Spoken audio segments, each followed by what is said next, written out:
말씀의 제목은 아름다운 땅입니다. 아름다운 땅. 하나님께서 이스라엘에게 아름다운 땅을 주셨습니다. 7절에 그렇게 말씀하고 있죠. 내 하나님 여호와께서 너를 아름다운 땅에 이르게 하시나니. 10절에는 이 땅을 다시 다른 말로 옥토라 그렇게 표현했습니다. 바로 가나안 땅을 말하는 거죠. 그럼 가나안 땅이 어떤 땅이기에 아름다운 땅이라고 말씀하시는가? 옥토라고 이야기하시는가? 심지어 다른 성경에는 신명기 이제 11장에도 나오고요. 민수기 14장, 다른 시편들에도 이런 표현이 나오는데 젖과 꿀이 흐르는 땅이다. 그렇게 표현했습니다. 가나안 땅을 아름다운 땅, 옥토, 젖과 꿀이 흐르는 땅 그렇게 표현했습니다. 이 젖과 꿀이 흐르는 땅, 가나안 땅이 도대체 어떤 땅인지 우리가 우리의 상상력을 동원해서 우리의 생각을 통해서 이해하면 안 됩니다. 하나님의 말씀은 하나님의 말씀으로 풀어야 됩니다. 하나님의 생각은 우리 생각과 많이 차이가 있을 수 있기 때문에 그렇습니다. 가나안 땅을 찬양하는 많은 시편의 시인들이 시온이라 이렇게 불렀습니다. 시온이다, 가나안 땅. 그런데 이 시온은 본래 고유명사입니다. 이 예루살렘 주변 지역을 시온이다 이렇게 불렀습니다. 그리고 이 시온이란 말은 보통 명사이기도 합니다. 보통 명사로서의 시온의 뜻은 사막을 의미하는 척박한 땅을 의미하는 그런 단어입니다. 예루살렘 주위를 시온이라 이렇게 이름을 붙였는데 본래 그 명사는 척박한 땅을 의미하는 그런 단어였다. 그럼 이상하지 않습니까? 젖과 꿀이 흐르는 땅, 그 땅의 대표가 되는 예루살렘 주위가 좀 척박한 땅이라고 불리던 땅. 그랬지 않겠습니까? 그 주위가 사실은 사막 비슷하게 척박한 땅이었기 때문에 시온이라는 이름이 붙었고 그 시온이라는 이름이 계속 불려지면서 고유명사가 된 것 아니겠습니까? 어떻게 이런 곳이 하나님에 의해서 아름다운 땅이다, 옥토다, 젖과 꿀이 흐르는 땅이다 그렇게 불리어지게 되었을까요? 우리가 신명기 12장을 살펴보면서 왜 하나님께서 이 땅을 젖과 꿀이 흐르는 땅이라 그랬는가, 왜 아름다운 땅이라 그랬는가 하는 그 이유를 우리가 찾아봐야 되겠습니다. 신명기 11장 9절에서 12절까지 다 같이 한번 읽어보겠습니다. 또 여호와께서 너희 조상들에게 맹세하여 그들과 그들의 후손에게 주리라고 하신 땅, 곧 젖과 꿀이 흐르는 땅에서 너희의 날이 장구하리라. 네가 들어가 차지하려 하는 땅은 네가 나온 애굽 땅과 같이 아니하니 거기에서는 너희가 파종한 후에 발로 물대기를 채소밭에 댐과 같이 하였거니와 너희가 건너가서 차지할 땅은 산과 골짜기가 있어서 하늘에서 내리는 비를 흡수하는 땅이요 네 하나님 여호와께서 돌보아 주시는 땅이라. 연초부터 연말까지 네 하나님 여호와의 눈이 항상 그 위에 있느니라. 아멘. 가나안 땅을 젖과 꿀이 흐르는 땅이라 9절에서 그렇게 표현해놓고 그 땅에 대한 설명을 하십니다. 10절에서 내가 들어가 차지하려 하는 땅, 바로 그 젖과 꿀이 흐르는 땅은 이래서 젖과 꿀이 흐르는 땅이다. 이러이러한 땅인데 그 땅은 아름다운 땅이다. 이러이러한 이유로 인해서 그 땅이 옥토이다. 이렇게 말씀하시는 것입니다. 첫 번째 이유를 듭니다. 첫 번째 10절입니다. 내가 들어가 차지하려는 한 땅은 애굽 땅과 같이 아니하다. 이것이 첫 번째 가나안 땅의 조건입니다. 젖과 꿀이 흐르는 땅, 아름다운 땅의 조건입니다. 애굽 땅과 같이 아니하다. 애굽 땅과 달라야 된다. 애굽 땅은 어떤 땅이었기에 하나님은 애굽 땅을 아름다운 땅에서 제외시킨 겁니까? 애굽 땅은 어떤 땅입니까? 그 땅은 파종한 후에 발로 물대기를 채소밭에 댐과 같이 하는 땅이다. 발이란 말이 이 발품을 판다는, 걷는 발을 말하는 겁니다. 이 발을 부지런히 움직여서 물을 대어 그렇게 농사를 짓는 땅이 애굽 땅이다. 근데 가나안 땅은, 아름다운 땅, 젖과 꿀이 흐르는 땅, 가나안 땅은 그렇지 아니하다. 그렇지 아니하기 때문에 아름다운 땅이다. 젖과 꿀이 흐르는 땅이다. 이렇게 말씀하고 있습니다. 두 번째로 가나안 땅이 아름다운 땅인 이유는 11절에 가나안 땅에 대해서 직접적으로 설명을 하십니다. 그 땅은 어떤 땅이냐?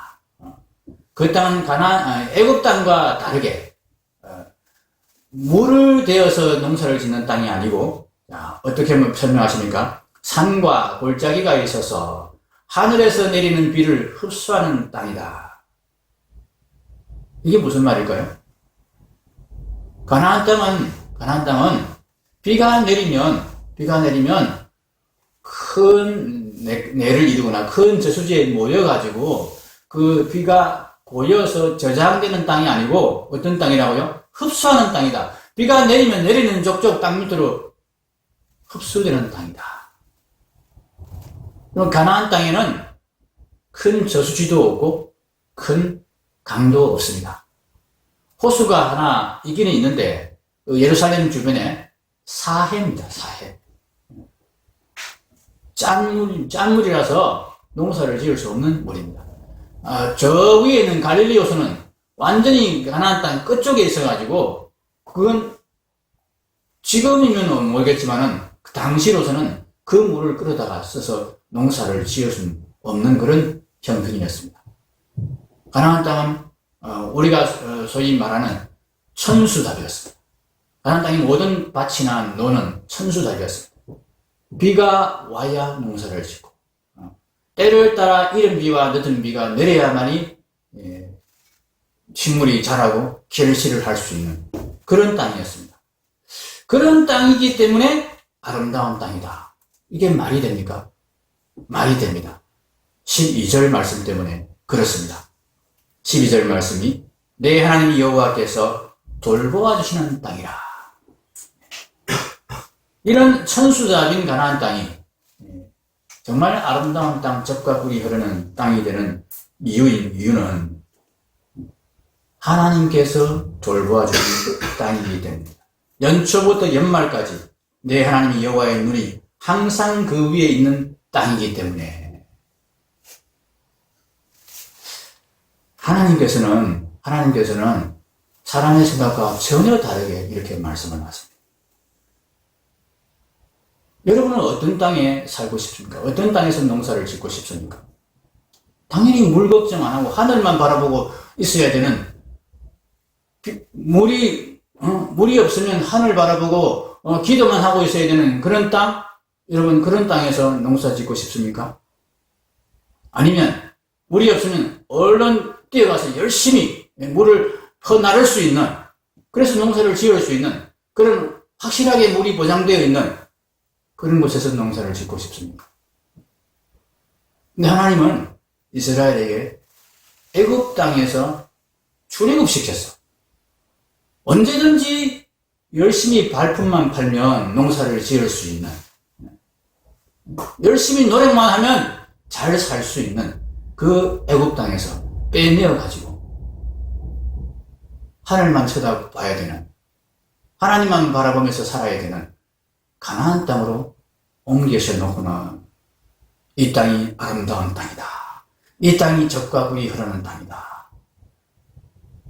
그렇게 말씀하고 계시다는.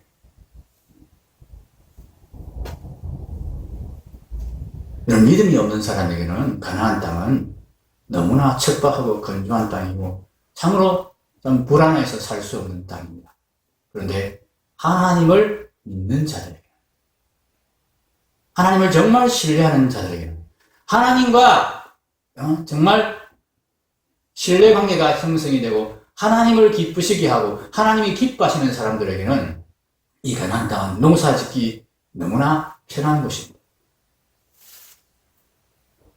발로 물을 발품을 팔아야 될 필요가 없습니다. 하나님, 비 필요한 것 같은데요? 그렇지. 비 필요하지. 네, 내려줄게. 하나님 착 내려주십니다. 하나님 비가 너무 많습니다. 아니야. 아니야.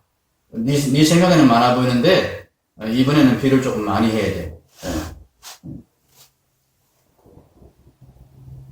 내가 원하는 것보다 더 정확하게, 더 적절하게 하나님께서 때를 따라서 이른 비와 늦은 비를 내려서 식물이 자라게 해주시는, 농사 짓기 너무 편한 땅. 그냥 씨만 대충 뿌려놓으면 알아서 비를 내려주셔가지고 적당한 때에 또 비를 거치셔서 씨가 여물게 하고, 그렇게 해서 아름답게 열매가 맺도록 해주시는 땅이 가나안 땅이다 하는 이야기. 애굽에서는 발을 동동동 구르면서 그렇게 농사의 시기를 놓치지 않기 위해서 열심히 물을 퍼날라야 되고 땀을 뻘뻘 흘리면서 그렇게 애를 써야 됐습니다. 그런데 가나안 땅에서는 그렇게 할 필요가 없다는 이야기예요. 네가 내 명령에 순종하기만 하면, 네가 나를 잘 믿기만 하면 내가 너의 농사를 모두 책임져 줄 것이다. 너는 농사 짓는 일에 신경 쓸 필요가 없다. 너는 먹고 사는 일에 신경 쓸 필요가 없다. 내가 너의 모든 생계를 다 책임진다. 너는 오직 나만을 섬기고 내 계명을 잘 지키는 이 일에 너는 참 열심을 다하면 된다. 하나님 이렇게 말씀하시는 거예요. 그렇게 살 수 있는 땅이 가나안 땅이다. 여러분, 이런 땅 혹시 어디선가 본 적이 없습니까?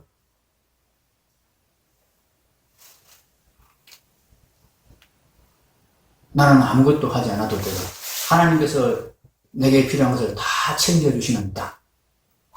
어딥니까? 예. 천국이라 대답하시는 분이 혹시 있을 것 같은데, 천국 갔다 오신 분은 그러실 거고, 예. 우리는 아직 천국은 못 갔다 왔기 때문에 광야라고 대답할 수밖에 없습니다. 광야에서 이스라엘 백성이 이렇게 살았습니다. 먹을 거, 입을 거 걱정하지 않고, 먹을 거, 입을 거 신경 쓰지 않고 살았습니다. 만약 하나님을 믿지 못했다면, 이스라엘 백성이 하나님을 믿지 못하는 상태에서 광야에서 지내는 가운데에서는 아마 그 광야 생활은 너무나 불안한 생활이었을 것입니다. 너무나 힘든 생활이었을 것입니다. 그러나 하나님에 대한 믿음이 점점 생기면서, 믿음이 점점 더 분명해지면서, 그러면 그럴수록 그 광야 생활은 너무나 편안하고 너무나 신나는 생활이었을 것입니다. 저도 그렇게 좀 살아봤으면 좋겠습니다. 그냥 놀면 되는 거예요. 그냥. 좋은 직장 들어가려고 기를 쓰고 공부를 할 필요가 없는 거죠. 하나님이 매일같이 때를 따라서 놓을 것을 내려주시지요. 오늘 본문에 뭐라고 했습니까? 이 44절에 보면 이 40년 동안에 내 의복이 헤어지지 아니하였고 내 발이 부르트지 아니하였느니라. 옷도 걱정할 필요가 없고 신발도 걱정할 필요가 없게 다 해주셨다.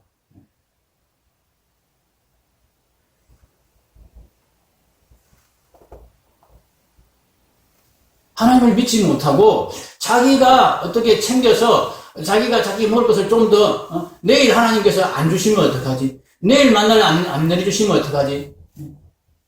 다음 달에 만나를 안 주시면 어떡하지? 이 만나를 좀 재어놓고 쌓아놔서 혹시 하나님께서 안 주실 때를 대비해야 되겠는데, 그러면서 재어놓은 사람들이 있었습니다. 이틀치 사흘치를 막 끓여먹은 사람들이 있었습니다. 그 다음날 되니까 다 녹아서 없어졌더라. 아무 소용이 없었습니다. 광야에서 하나님께서는 이런 훈련을 시키셨습니다. 하나님만 바라보는 훈련을 시키셨습니다. 자기 힘으로 뭔가를 해서 자기 힘으로 살아가려는 그런 노력들이 아무 소용이 없게 만들어버린 것이 하나님께서 주신 광야였습니다. 하나님께서 우리에게 이 광야를 주시고 가나안 땅을 주셔서 그것이 아름다운 땅이라 그렇게 말씀하시는 이유를 우리가 잘 생각해 봐야 됩니다. 하나님께서는 우리가 광야에서 살면서 가나안 땅에 살면서 애굽에 살지 않고 이 가나안 땅에 살면서 뭘 하기를 바라시는 것입니까?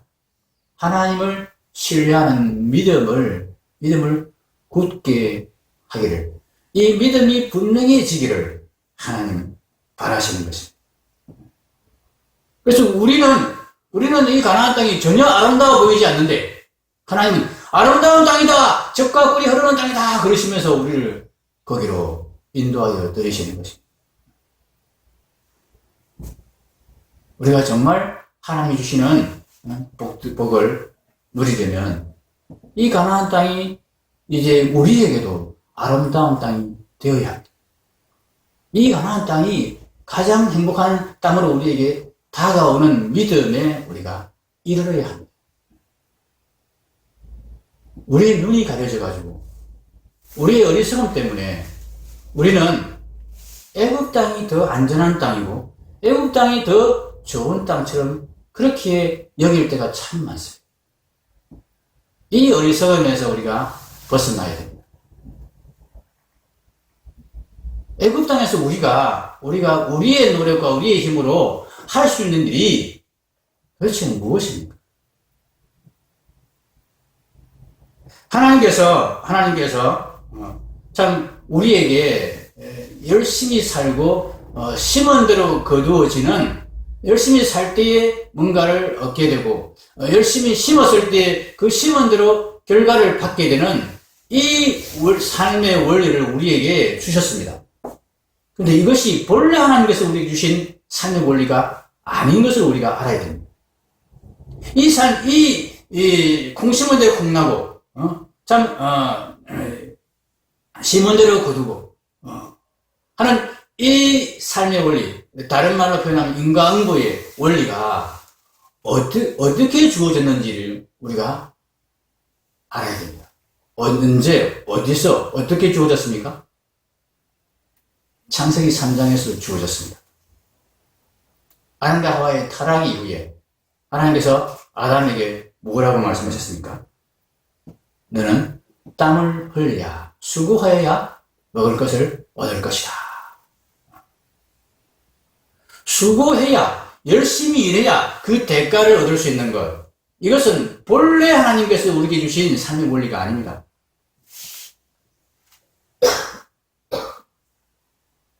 인간이 범죄한 것에 대해서 하나님께서 징계하심으로 주신 징계의 하나의 원리입니다.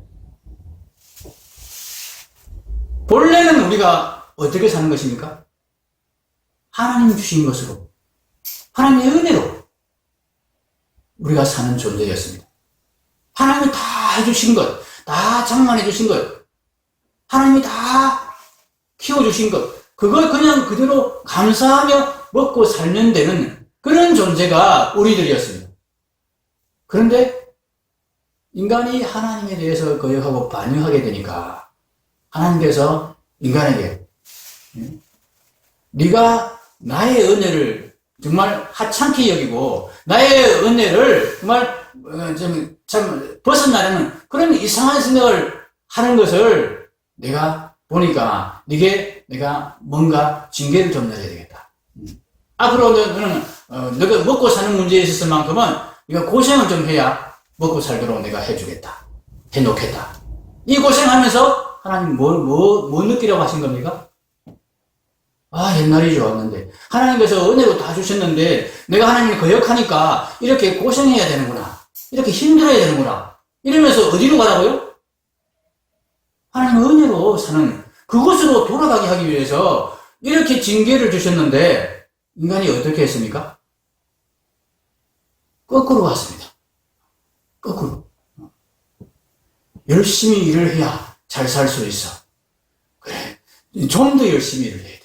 더 많이 일을 해서 쌓아놓고, 더 많이 일을 해서 다른 사람보다 더 많이 확보해놓고, 그래서 더 잘 사는 사람이 나는 될 거야. 더 잘 살려면 어떻게 됩니까? 열심히 일하는 쪽으로 가는 게 아니고, 하나님의 은혜를 붙드는 쪽으로 가야 됩니다. 본래 그것이 하나님이 우리에게 주신 삶의 원리입니다. 우리가 노력해서 도대체 얼마만큼 우리의 삶을 안전하게 확보할 수 있습니까? 정말 웃기는 일입니다. 자기가 열심히 노력하면 자기의 인생을 자기가 안전하게 세울 수 있다고 생각하는 자체가 인간이 얼마나 어리석은 것입니다.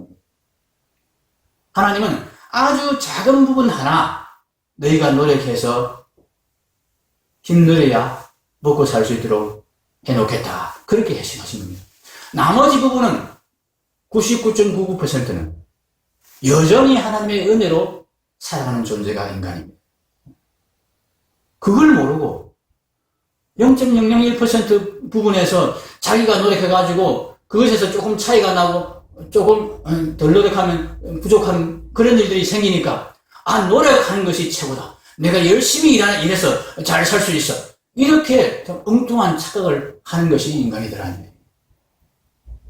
여러분, 지금이라도 하나님이 계속 공급하고 계시는 공기를 하나님이 딱 차단하시면 인간 중에 1분 이상 버틸 수 있는 인간이 누가 있겠습니까?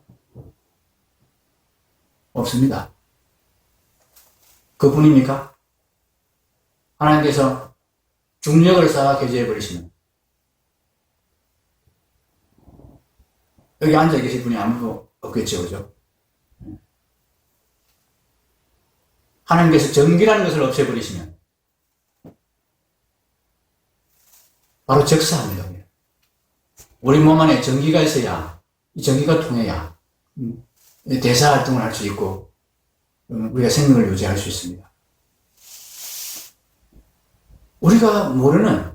우리가 느끼지 못하는 가운데 하나님께서 우리의 생명을 유지하기 위해서 베풀어 놓으신 은혜로운 장치들이 얼마나 많은지 모릅니다.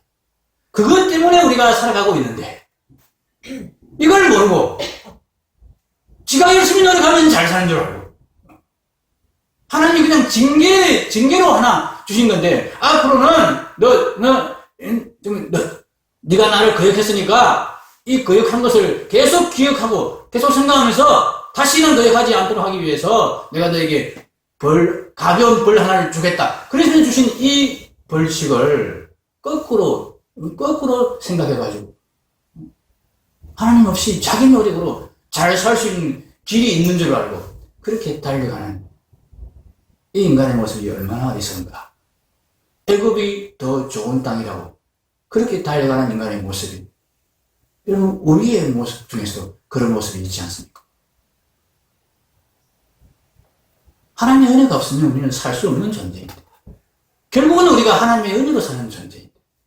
내가 뭔가를 해가지고 내가 뭔가를 노력해서 그것을 내 것으로 차지하고 내 것으로 주장하면서 사는 그 삶이 내 떡 내가 먹고 네 떡 네가 먹는 그 삶이 더 편하고 나는 좋다. 이렇게 여기는 그런 마음이 우리에게도 있지 않습니까? 하나님께서 우리에게 진짜 그래 볼까? 네 떡 네가 먹고 내 떡 내가 먹어볼까? 그럼 누가 살 수 있습니까? 그 앞에서. 하나님이 우리에게 은혜 베풀지 않으면 우리가 어떻게 살 수 있습니까? 결국은 우리가 하나님의 은혜로 살아가는 존재입니다. 이 하나님의 은혜를 알고 그 은혜로 살아가는 땅을 우리가 받고 그 은혜로 살아가는 땅에서 우리가 하나님의 은혜를 어떻게 감사하며 그 은혜를 어떻게 누리며 살아갈 것인지 이것이 우리의 숙제가 되어야 되고 우리 인생의 목표가 되어야 되는 겁니다. 어떻게든 내 힘으로 열심히 노력해서 내 인생을 잘 개척해서 잘 살아보겠다. 이것은 하나님을 모르는 자들이, 하나님의 은혜를 모르는 자들이 너무나 어리석게도 자기가 자기 인생을 세울 수 있다고 생각하는 그런 인생들이 하는 생각이죠.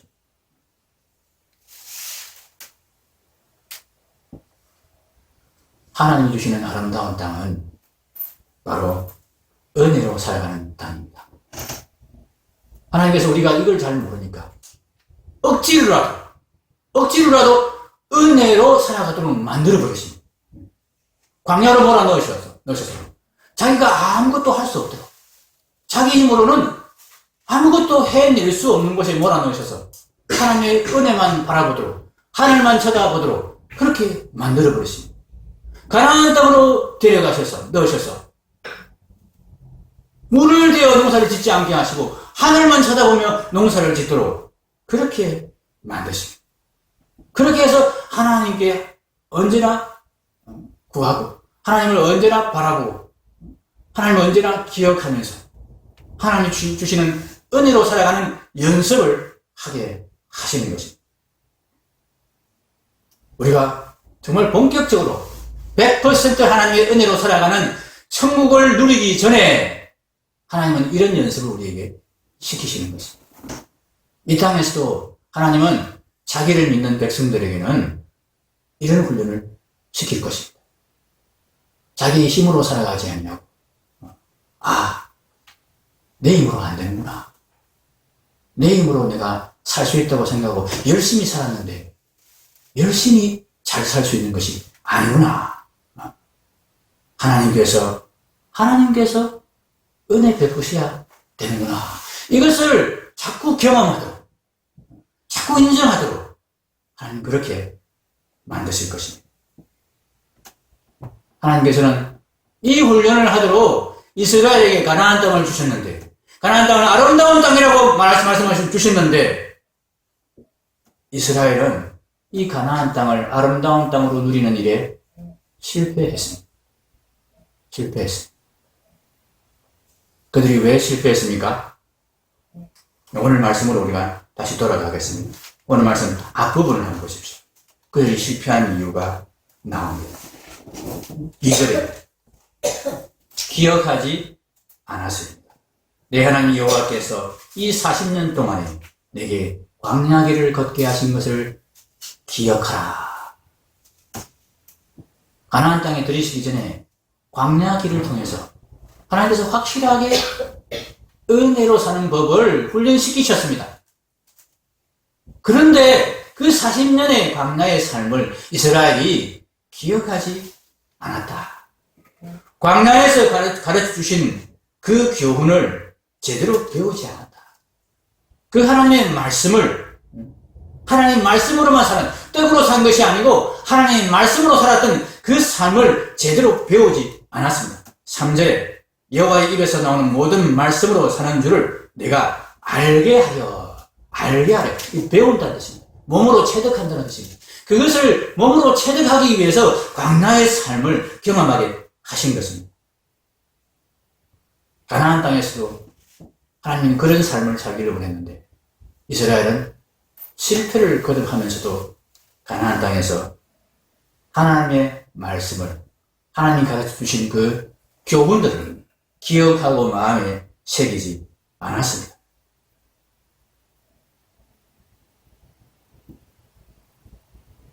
하나님께서 이 이스라엘의 실패를 우리에게 보여주시면서 너희는 다시는 실패하지 말아라. 그렇게 말씀하십니다.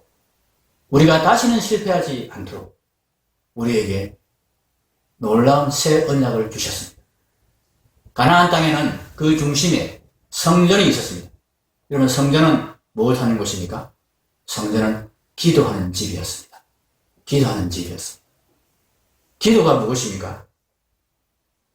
하나님을 기억하고 바라보는 일입니다. 성전에 나와서 이스라엘은 하나님의 얼굴을 배웠습니다. 등대와 그 얼굴의 떡상 사이에서 엎드려 하나님의 이름을 부르는 것, 하나님의 말씀을 듣는 것, 하나님의 얼굴을 배우는 그 일이 기도였습니다. 하나님의 말씀을 듣는 것이 기도요, 하나님의 얼굴을 배우는 것이, 하나님의 말씀을 마음에 새기는 것이 바로 기도입니다. 그런데 이스라엘은 이 성전을 기도의 집으로 만들지 않았습니다. 오히려 어떤 집으로 만들어버렸습니까? 자기 욕심을 하나님께 강요하는, 하나님의 말씀을 듣기보다, 하나님의 얼굴을 뵙기보다 자기가 원하는 것을 하나님께 이루어달라고 강요하는 우상 숭배의 장소로 만들어버렸습니다.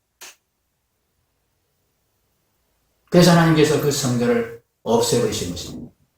없애버리시고 새 성전을 우리에게 만들어주셨습니다. 어디에 만들어주셨습니까? 우리의 마음에 만들어주셨습니다. 성령님을 보내셔서 우리의 마음이 성전이 되게 하셨습니다.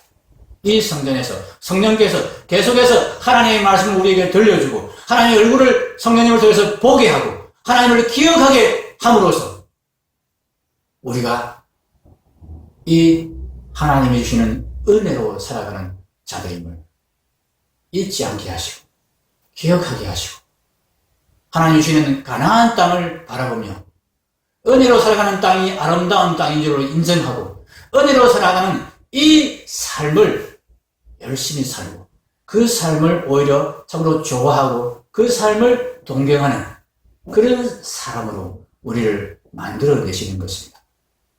오늘 성령 강림제를 맞이해서 하나님께서 우리에게 이스라엘의 실패를 다시 반복하지 말라고 이 성령님을 우리에게 보내주셨구나. 말씀을 기억하라고 보내주셨구나. 우리가 은혜로 살아야 하는 존재임을 잊지 말라고 그렇게 하나님께서 우리에게 지금도 말씀하고 계시는구나 하는 것을 우리가 기억하면서 하나님 말씀을 잘 듣는 우리가 되어야 되겠습니다. 성령께서 우리에게 가르쳐 주시는 말씀에 귀를 기울이는 우리가 되어야 되겠습니다. 반복적으로 생각나게 하시는 하나님 말씀을 우리가 마음에 새겨야 되겠습니다. 내가 내 힘으로 살아갈 수 없다는 이 사실을 겸손하게 인정하고 낮아지는 자리에서 하나님의 은혜 밖에는 내가 살 수 있는 길이 없다는 것을 분명하게 알고 하나님의 은혜 붙드는 자리로 나아가는 그런 자가 될 때에 하나님께서 우리에게 주시는 아름다운 땅을 우리가 정말 아름답게 누릴 수 있게 될 것입니다. 기도하겠습니다.